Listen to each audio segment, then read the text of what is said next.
Mga aso na. Shhh! Kunti lang, huwag yung lakihan ng kagat para kunting turok lang.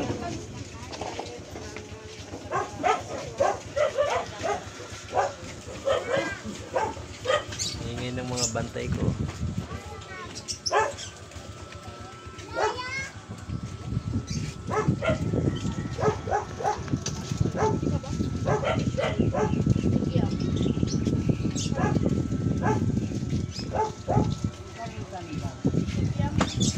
Ano na eh? Tanlad. Pwede po 5 piso. Pwede ano. Lagi na.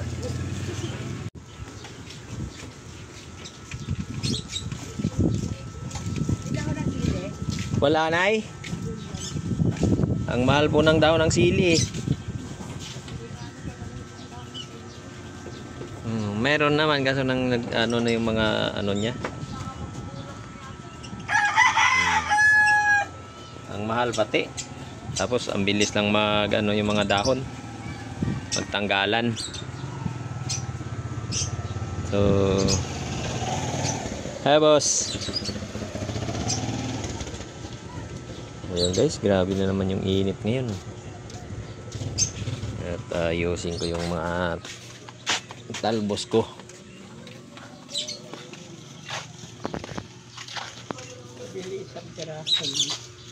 15 tay. Biling pichay. 10.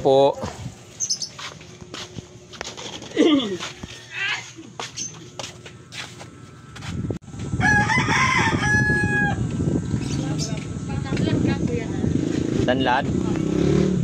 Magkano? Lahat na 10 na lang yan. No? Yan na lang natitira eh. Thank you.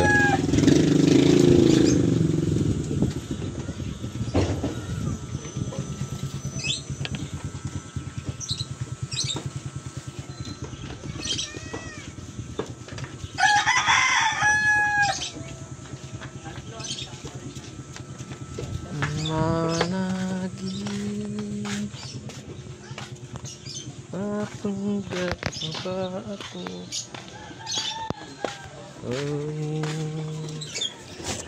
Yes.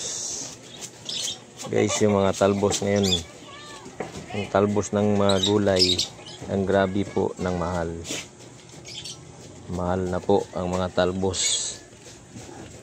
Grabe, talbos na lang, mahal pa. Ayan. Kaya tsaga-tsaga sa pagtitinda ng gulay dahil matataas.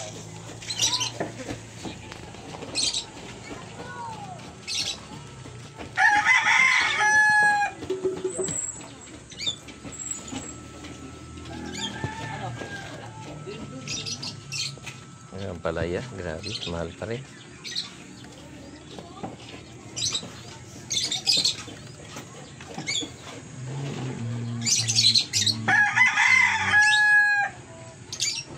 Buti na lang hindi natatamaan na ng sikat ng araw yung harapan dito.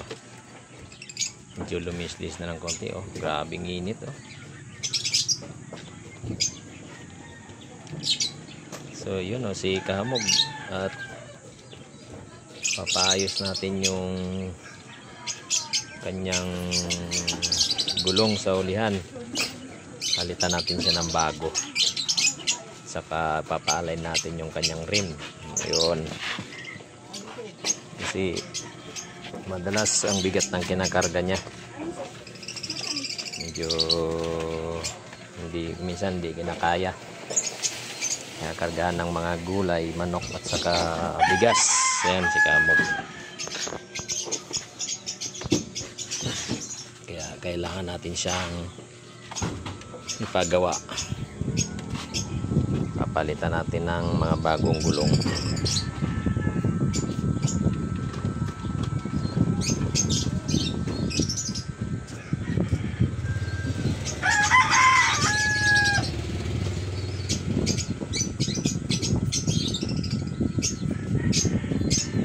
Naaway niya yung anak niya.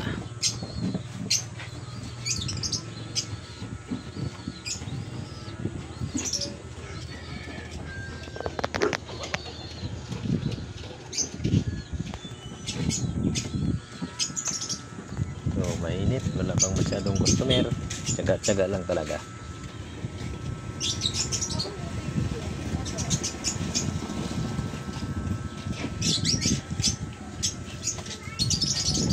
Kahit mainit, kahit walang masyadong customer, tsaga lang sa pagtinda para may pangbili ng asin. Asin at bigas. Okay na yun. Yung asin, yun ang gawing ulam sa bigas, di ba? Pwede rin nilugaw. Lagyan mo ng saging. Lagyan mo ng gabi. Lagyan at kakamuting kahoy. Di ba? Sayangin mo yung bigas. Sabay asin. Di may ulam na.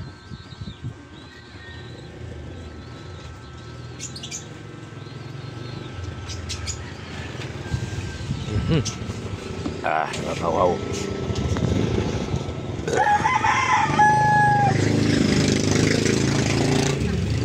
Yan. Kaya dito ba yan? Kaya boss, 15 lang boss. 15 isa? Oo. So, kaya dito? 120 ang kilo. Kalate. Tanglad. Naubos yung tanglad. Ay, naubos yung pakbit ko diba guys? Tsaga-tsaga lang kahit mainit. Tsaga-tsaga lang sa pagtinda. Ay, kahit pa paano, mayroon pa rin bumibili. Magkano yung kamote? 80.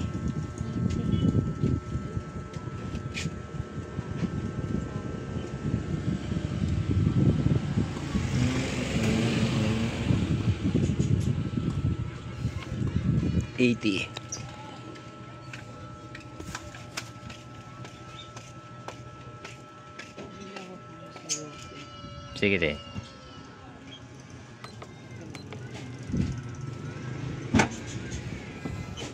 $16.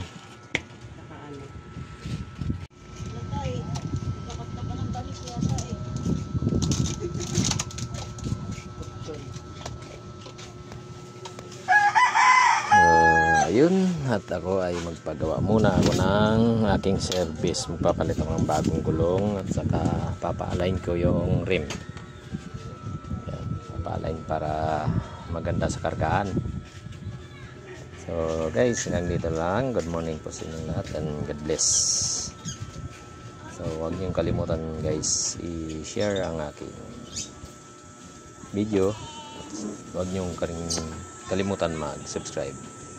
So yun, maraming salamat. Kamog TV Vlog. Thank you guys.